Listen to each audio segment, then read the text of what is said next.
పగ్గాలు చేతపట్టాలి సార్. ఎన్నో కార్యక్రమాలున్నా కూడా ఈ నెల పిలిచిన వెంటనే రైతు సంబరాలు గ్రామీణ క్రీడలకు విచ్చేసినటువంటి మైలుకూరు నియోజకవర్గం శాసనసభ్యులైనటువంటి తెలుగుదేశం పార్టీ శాసనసభ్యులైనటువంటి పొట్టా సుధాకర్ యాదవ్ గారు ఈ జతలో పగ్గాలు చేతపడుతున్నారు. ఒక్కసారి సార్ కోడా కూడా అందించండి.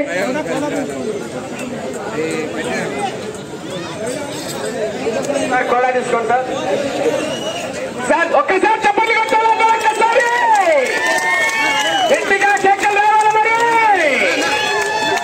థ్యాంక్ యూ అండి. గౌరవ పెద్దలు ఈ యొక్క కార్యక్రమానికి ఇచ్చేసి మా యొక్క కార్యక్రమాన్ని చెప్పడం చేసినందుకు మైలుకూరు నియోజకవర్గం శాసనసభ్యులైనటువంటి తెలుగుదేశం పార్టీ గౌరవ పుట్టా సుధాకర్ యాదవ్ గారికి పేరు పేరున సభామూలకంగా వారికి ధన్యవాదాలు తెలియజేసుకుంటున్నామని. రైట్.